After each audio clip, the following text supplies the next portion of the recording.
aim of life.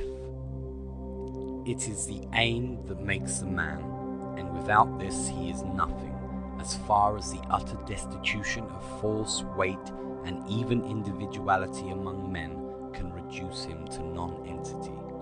The strong gusts and currents of the world sweep him this way and that, without steam or sail to impel, or helm to guide him. If he be not speedily wrecked or run aground, it is more his good fortune than good management.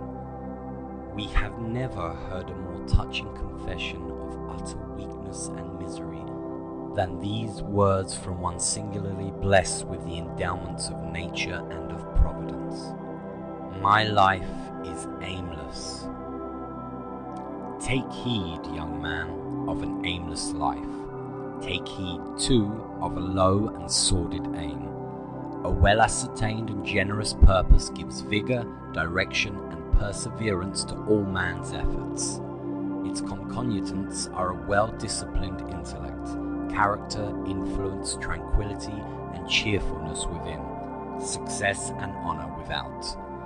Whatever a man's talents and advantages may be, with no aim or a low one, he is weak and despicable, and he cannot be otherwise than respectable and influential with a high one. Without some definite object before us, some standard which we are earnestly striving to reach, we cannot expect to obtain to any great height, either mentally or morally. Placing for ourselves high standards and wishing to reach them without any further effort on our part is not enough to elevate us in any very great degree. Someone has said, nature holds for each of us all that we need to make us useful and happy, but she requires us to labour for all that we get. God gives nothing of value unto man unmatched by need of labour, and we can expect to overcome difficulties only by strong and determined efforts. Here is a great and noble work lying just before us, just as the blue ocean lies out beyond the rocks which line the shore. In our strivings for something better than we have known, we should work for others' good rather than our own pleasure. Those whose object in life is their own happiness find at last that their lives are sad failures. We need to do something each day that shall help us to a larger life of soul, and every word or deed which brings joy or gladness to other hearts lifts us nearer a perfect life, for a noble deed is a step towards God. To live for something worthy of life involves the necessity of an intelligent and definite plan of action. More than splendid dreamings or magnificent resolves is necessary to success in the objects and ambitions of life. Men come to the best results in every department of effort only as they thoughtfully plan and earnestly toil in given directions. Purposes without work is dead. It were vain to hope for good results from mere plans. Random or spasmodic efforts, like aimless shoots, are generally no better than wasted time or strength. The purposes of shrewd men in the business of this life are always followed by careful plans, enforced by work. Whether the object is learning, honour, or wealth, the ways and means are always laid out according to the best rules and methods. The mariner has his chart, the architect his plans, the sculptor his model, and all as a means and condition of success. Inventive genius, or even what is called inspiration, can do little in any department of the theoretic or practical science except as it works by a well-formed plan. Then every step is an advance towards the accomplishment of its object. Every tack of the ship made in accordance with nautical law keeps her steadily nearing the port. Each stroke of the chisel brings the marble into a clearer likeness to the model.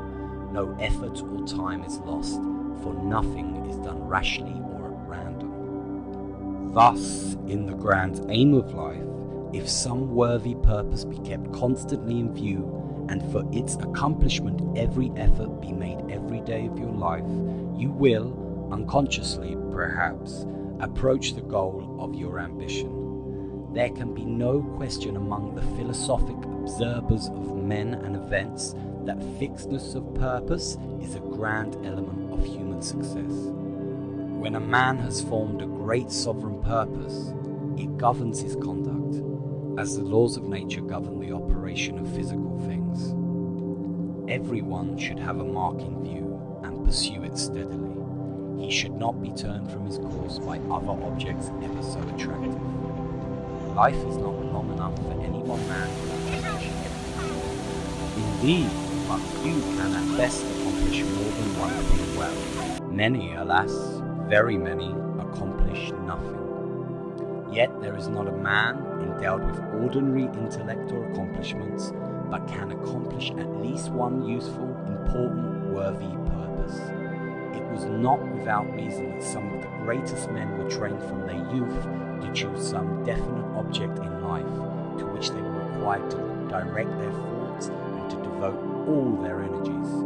It became, therefore, a sole and ruling purpose of their hearts, and was almost certainly the means of their future advancement and happiness in the world. Of the thousands of men who are annually coming upon the stage of life, there are few who escape the necessity of adopting some profession or calling, and there are fewer still who, if they knew the miseries of idleness, tenfold keener and more numerous than those of the most laborious profession, would ever desire such an escape. First of all, a choice of business or occupation should be made, and made early, with wise reference to capacity and taste. The youth should be educated for it and, as far as possible, in it. And when this is done, it should be pursued with industry, energy, and enthusiasm, which will warrant success. This choice of an occupation depends partly upon the individual preference and partly upon circumstances. It may be that you are debarred from entering upon that business for which you are best adapted. In that case, make the best choice in your power, apply yourself faithfully and earnestly to whatever you undertake, and you cannot well help achieving a success. Patient application sometimes leads to great results. No man should be discouraged because he does not get on rapidly in his calling from the start. In the more intellectual professions especially, it should be remembered that a solid character is not the growth of a day, that the mental faculties are not matured except by long and laborious culture. To refine the taste, to fortify the reasoning faculty with its appropriate discipline, to store the cells of memory with varied and useful learning, to train all the powers of the mind systematically, is the work of calm and studious years.